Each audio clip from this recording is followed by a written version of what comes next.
Well, hello and welcome to another episode of More Perfect Marketing. It's David Baer here, and today I'm going to be chatting with Tyler Horsley, who is joining me from the great and somewhat high state of Colorado. Actually, I don't imagine the entire state is high. I just know certain areas are. And before we bring him into the conversation, I want to share a definition of marketing that we have in the world I live in, because very often we're talking about marketing in terms of tactical activities that we engage in, things like search engine optimization or running ads on Facebook, or if you are still aware of the existence of this tactic, direct mail. Yes, it still exists and it's incredibly powerful for the right folks. In any event, what we don't think about in terms of marketing is its importance in the broader sense of why it exists in the first place and why our businesses exist in the first place, which is generating revenue in exchange for the services or products or whatever it is that we happen to be selling. Well, Tyler is a person who has thought a lot about this, well beyond the simple systems of hire me to drive traffic to your website. And we're going to get into that. And we're also going to get into the idea of ways to bring revenue into the hands, the pockets, the bank accounts of business owners, well beyond just selling the things that your business is set up to sell. So to join me for that conversation, I want to welcome Tyler Horsley. Thank you for the welcome.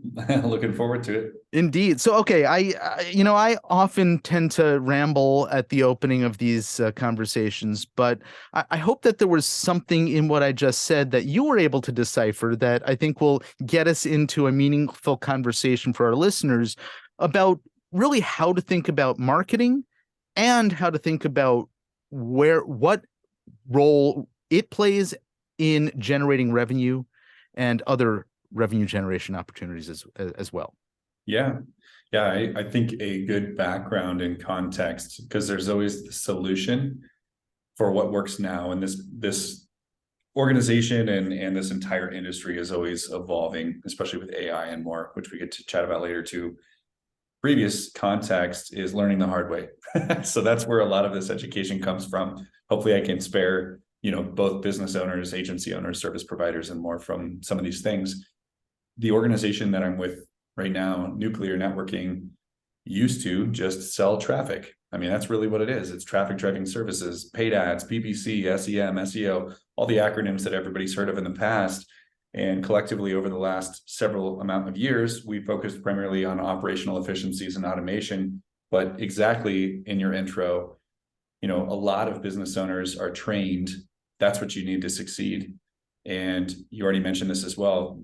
It may not be the only thing. Like, there are other traditional forms of marketing that pair really well. When you look at marketing from an ecosystem standpoint, it is the collective and manicuring and a lot of different touch points that really creates the most effective marketing approach. And just by siloing and only focusing on just traffic or just SEO or just SEM, we're automatically putting ourselves in a box, putting ourselves as at a disadvantage compared to a lot of the other competitors, some of which might be looking at the whole ecosystem. And so before even talking about traffic and these things, one of the biggest things that I've learned over the last several years is, and I'm going to shamelessly rip off Simon Sinek, but starting with the why. And one of the best questions I can ask, just to give context to that for both agency owners and service providers, any business owner, is, if you finally had the dream opportunity, you're in a crowd of 50,000 people and I put you on stage, call it South by Southwest or whatever your dream speech is. If I gave you 10 seconds to tell me why you're better than the competitors you're standing beside, what would you say? If we can't thoroughly answer that question, and I know everybody's heard of the elevator pitch, and I know the first place that minds go, because I've done interviews on this, is, well, we've been in business for 25 years. This is family owned and operated, and we're with the Better Business Bureau, we're triple A's, blah, blah, blah, blah, blah, blah, blah, blah. Everyone else and their dog has these things. Are they important to you? Totally. Are those hard to achieve? Yes, they are. They're really hard to achieve. It doesn't differentiate you enough to the extent that you're going to you're going to stop someone in this culture. They're going to slam on the brakes and decide to meet you. Doesn't even mean work with you yet.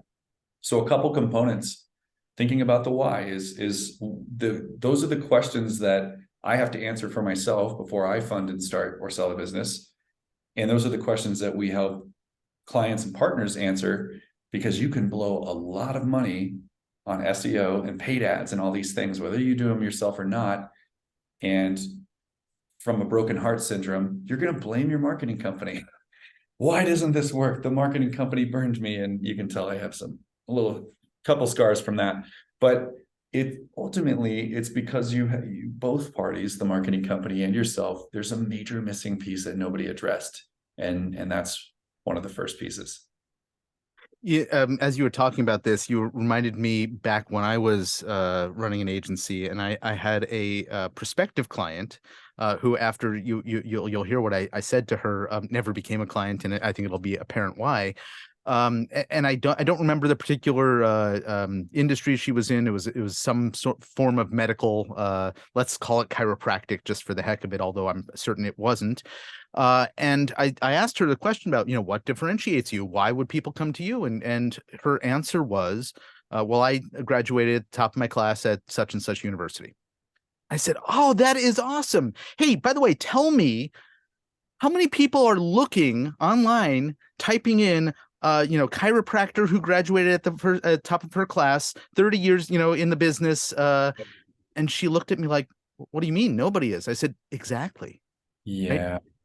This is, I think, a challenge that a lot of business owners, but even as I've worked with lots of marketers, they don't recognize the difference as well. And I think, something that, as I was going through the nuclear networking, and I need to ask you about that name, website, it's something that you address head on, is, you're automatically positioning yourselves against other marketing service providers, saying, hey, we think about these things, put us up against the others that you've worked with, and you'll see that there's a difference.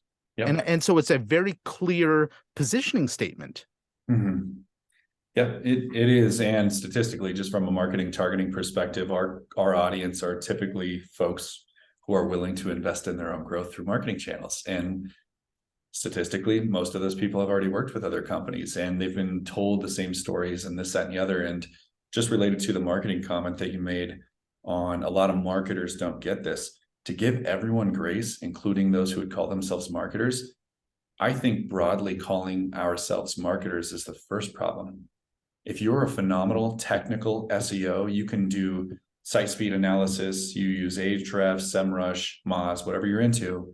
You can build backlinks, you can do keyword density and compliance. Great job. That's an SEO specialty.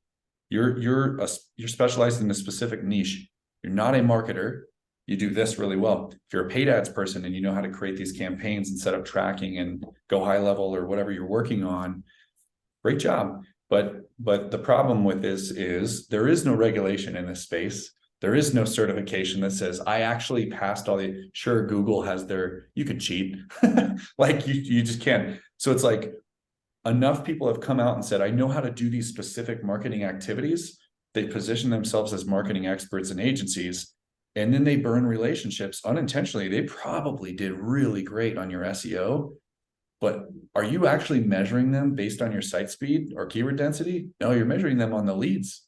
You actually just wanted revenue the whole time. And that's kind of where the disconnect was. And you'd have to correct me on this, but if a fish thinks it's a bird its entire life, it's going to grow up essentially thinking it's a failure, right? And that's hyper summarized from one of the greats. But that's kind of the same thing. So it's like just understanding and being real about what do you know well and what don't you know. And that's for business owners too. If you're trying to do a specialist's job, instead of growing your company, you're working on marketing to save a couple bucks. It's like, at least pause, get some other viewpoints, even from trusted colleagues, and try to work with specialists in that specific area where you're lacking. There's so many different directions we can go with with what you just shared there, and I think in our business, I've coined the phrase or I believe I've coined the phrase, I just haven't found it anywhere else. The marketing industrial complex, which is Yeah, basically that we have conned ourselves into thinking, that we all know marketing, that marketing operates a certain way, et cetera, et cetera. And one of the big challenges with the marketing industry as it exists is that most of marketing is bought and sold based around a specific tactic, like some of right, the examples you were just given, right. and there is no um, central hub. I forget the phrase you used to sort of say, well, this is where all the marketing information is that's going to help guide you to where's the right channel, what's the right set of tactics to address your particular situation and the outcome that you're after. And so I Right. think that's a very keen observation that both marketers need to be self-aware and business owners really need to be aware of what they're getting into when they're entering into a relationship with a marketing service provider. Right.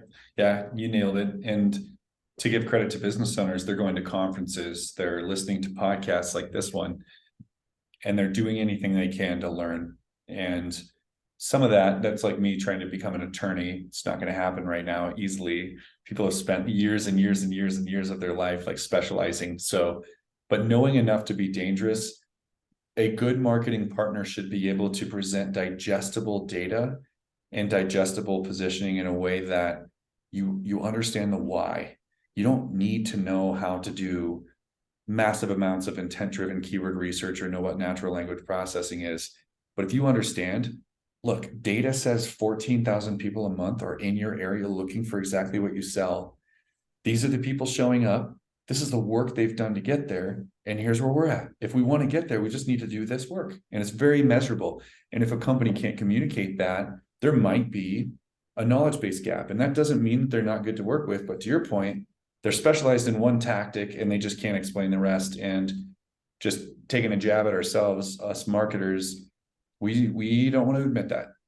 We don't want you to go work with somebody else. We want to work with you. And so people make the mistake of taking on more than they do. We've done this in the past, and it's like, it's not good for anybody, right? And so there are data points and data sets that really can drive those decisions. It's not a guessing game anymore like it used to be. And I think where this industry is going is eventually you're just going to pay for strategists, high level thinkers to kind of map all this out, because some of this busy work is automatable. So And Tyler, you don't know, but that happens to be the business that I'm in. So there you go. there you go, man. Thank you for the plug. Got Let's talk a little bit it. about so somebody arrives on your site.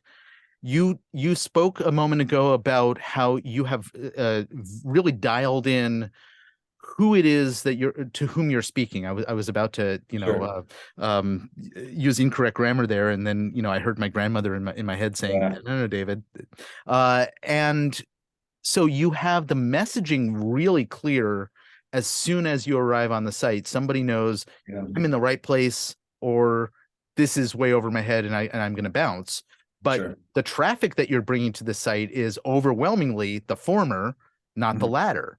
Right. And then you have real clear instructions on, all right, now that you know you're in the right place, here's what to do next. Can you Right. walk us through sort of how that gets built and why it's built this way?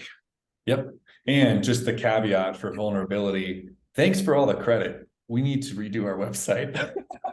You're gonna have people going and looking there like, really? This is here's the concepts that we live by though. And it is the cobbler's kids syndrome, right? So it's one of those. It's we always serve others before serving ourselves. So however, one of the simplest questions, and I like to really break these down and into no duh moments, as you might call them, but it's like if a 5-year-old or your grandmother can't understand what you do and what they need to do next in less than 10 seconds on your website, you're doing it wrong. And that hurts some of us because the old web design way was here's a drop down of 400 services. You should know what you need. And it's like, are you spending most of your time bragging about the services you provide instead of speaking to the pain point you're going to solve? And if you can speak to the pain point, they don't need to know your services yet. You just met. It's like dating. It's like get to know each other first, right? So don't, I think what we've done, and this is just me, just genuinely gestalt or experience share, trying to get somebody to transact right out of the gate isn't the best way all the time. They get hit with 16,000 advertisements plus a day telling them what to do and what to buy. People would become numb to that. But instead of, hey, I'm a veterinary clinic, here's the surgeries we do in the X, Y, and Z, it's, hey, we love your dog more than you do. And we're going to pet your dog and give it snacks and put it on a memory foam bed until you come back. That had nothing to do with their services, but dog lovers, real ones, oh man, they're like, you, oh my gosh, you get it. You get my dog. I'd love to meet you. And then you follow up. So that's how our site is designed. It's designed to speak to that specific audience. There's a couple value points underneath. Easy, clear, digestible, next step. Here's handholding. If this is you, click here and do this, and we'll introduce ourselves. And there's no obligation to buy. We're not even trying to sell you anything. It's just education and value, right? To a certain extent, as I'm looking at the site, it echoes some of the principles that you see in, I'm trying to remember what it's called, StoryBrand, Yeah. which is very simple, straight to the point in terms of, sort of, here's who you are, here's who we are, here are the things that Right. we can do for you, here's what to do next. Yes. Yes. Look at your psychographics of anybody listening to this right now, even mine. And it doesn't, you would think somebody looking for a plumber, our water heater just went out, so this is fresh on my mind. Somebody looking for that, it's going to have a different search style. It's, I need this now. Like I'm going to go to Google. I might even click on ads. I have different search behaviors myself because I work in the space, but like, if somebody else is a longer term, if I'm going to go buy a Ferrari or a $50,000 pontoon boat, I'm shopping around. That's a big purchase. So my behaviors are different, but knowing your audience right out of the gate and how to speak to them, still that simplicity is better, because you might think, well, a C-level, if I'm selling B2B products, I have to cater to other CEOs and they're going to want to know all the complexities. I would argue they're really busy, and the fact that you even got them to look at your ad to begin with, if they can't understand the value quickly, you're gone. So I think that keep it simple, stupid, the KISS, I think it's important. It's still important, and it better serves and caters to the audience in the future of where we're going, of quick information, ADHD culture, me too. It just tends to work for most businesses. You mentioned the sort of the difference between an immediate need where Right. the buyer is likely to want to pounce right then and there. Right. And was it a Ferrari? A Ferrari, I think you mentioned. Sure. Yeah. Several years ago, we worked on a project for personal custom submarines for mega yachts. And it was Wow. a website for one of the three manufacturers of those things, Yep. and understanding the entire buying process. Who's making the decision? By the way, it's not the owner of the mega yacht who's deciding, right? It's somebody who works for them or is engaged by them for this project, and Yep. what the decision criteria is, and then how to speak to them, right? This is something that most businesses know the answers to, but it's not necessarily reflected in how they're presenting themselves on their website or elsewhere in their marketing materials, I imagine. That's right. So just a little sneak peek, and this is fun. Maybe this will help some agency owners out there. And I'd be curious too, just given your area of expertise, and the non-biased plug, genuinely, because I didn't know.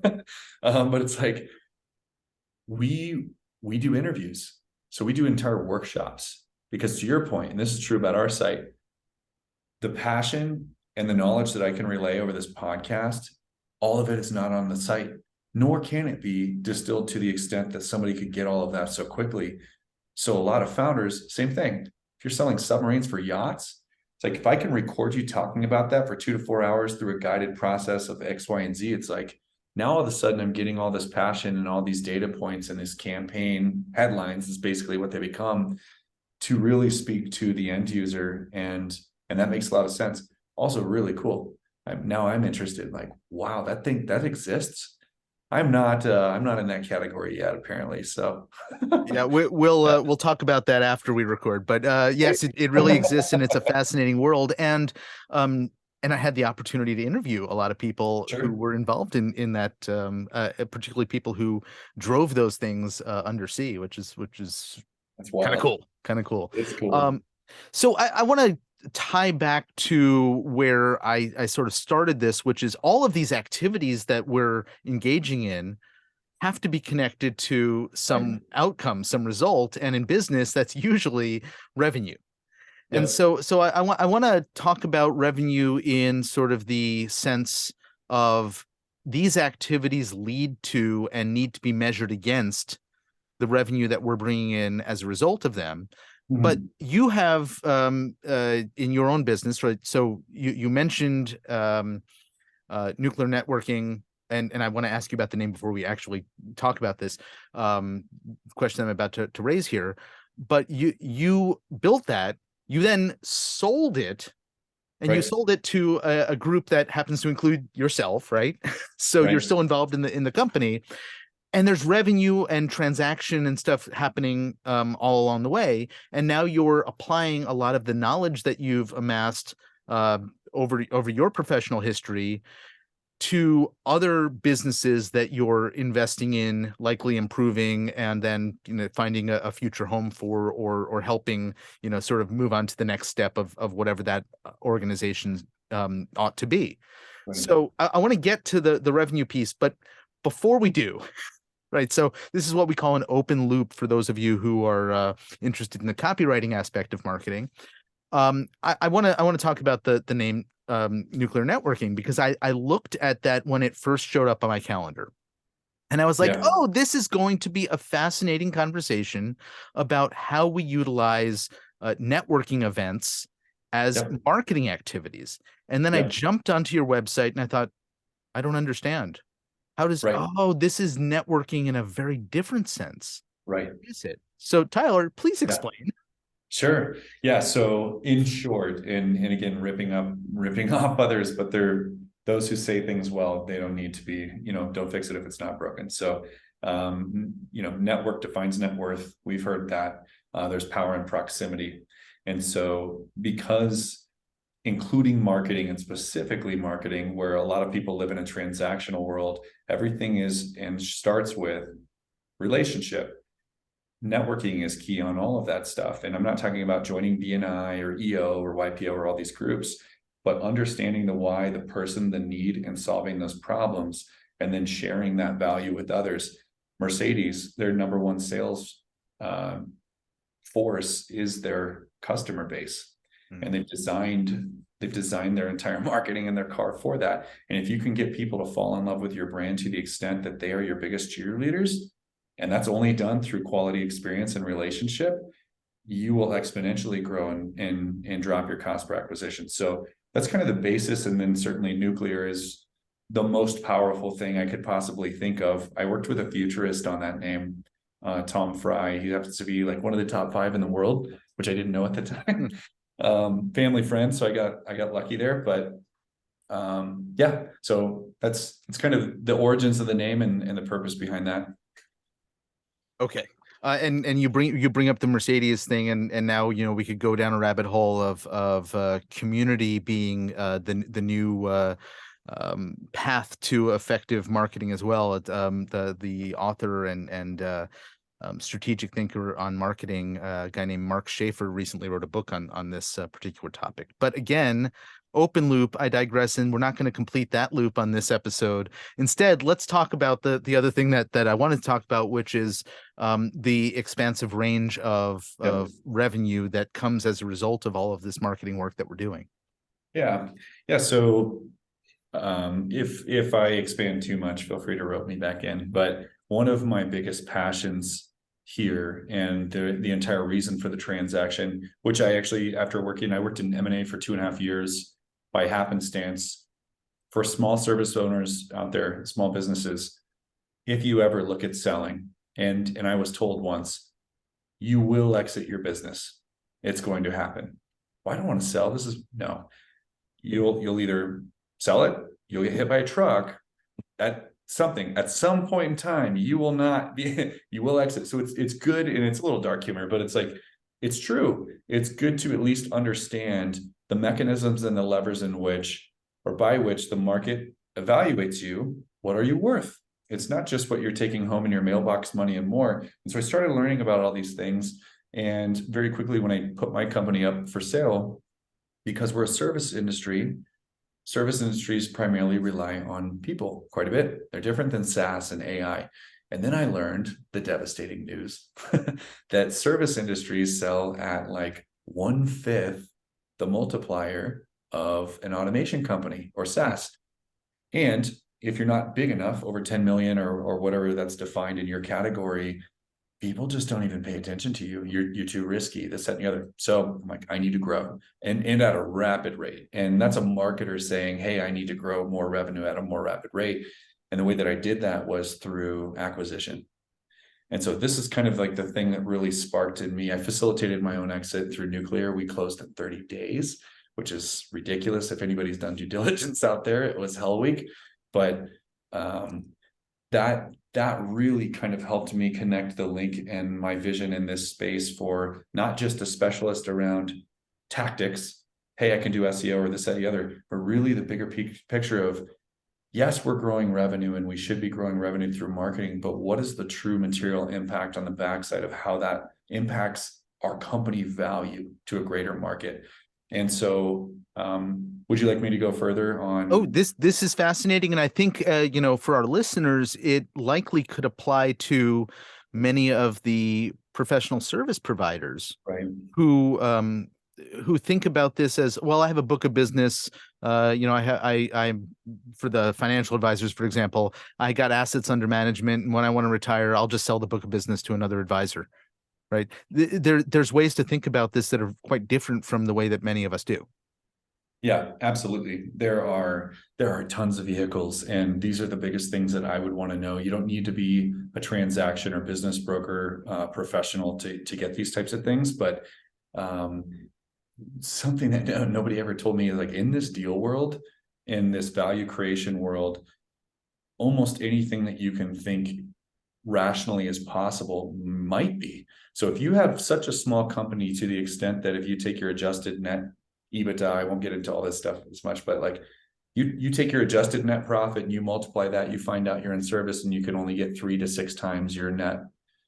It's like, okay, well, man, maybe that's not enough money to make it exciting. And by the way, for those of you like me in service, there's very rarely the opportunity that you're going to sell your service company and not be required to stay on and work for X amount of time, because it relies so much on your knowledge base, which is, try to get that out of your head and on a process before you go for sale, by the way. But plus you're the sauce. I mean, like you are the person likely that they're buying, the visionary and more, and it could be a really great relationship, but just kind of being prepared for that.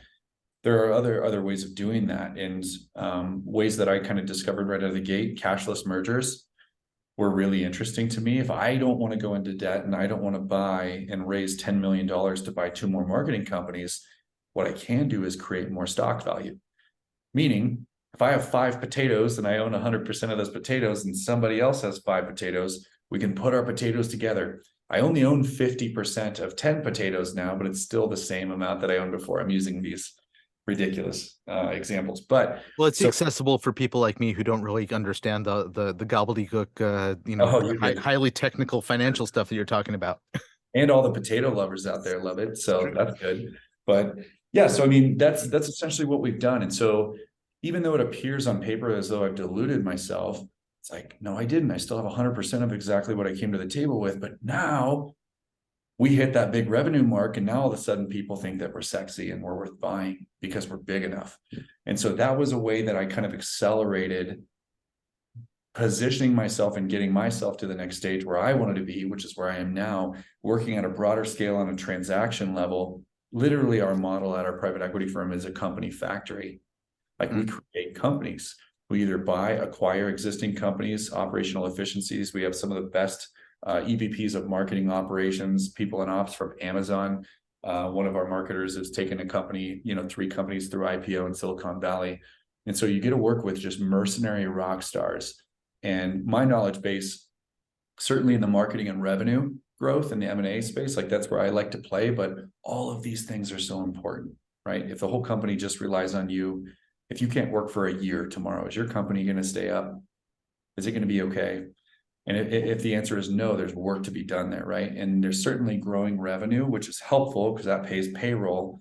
But having somebody be able to kind of architect that out. Are you familiar with EOS, by the way, Yeah, David? of course. Oh, great. Yeah. So, I mean, that was one of my first glimpses, like, hey, I need to actually think about what is an accountability chart? Yeah. Because all of the owners out there will say amen to this, but you're probably doing 5 jobs, just so you know. And, maybe there's 5 seats that you need to create separately in your company and fill those. And so all these things play a role.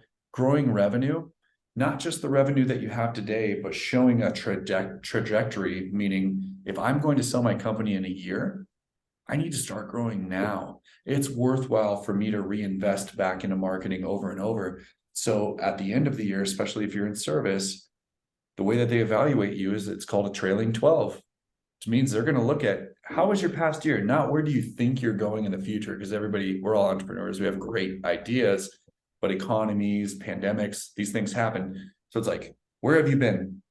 Wherever you have been and whatever that growth trajectory is will tell the story and build trust in where do they think you can go moving forward. So that's one of the ways we've really leveraged ramping up marketing and doing this hyper specific to specific audience channels of hand holding. Here's exactly who we serve.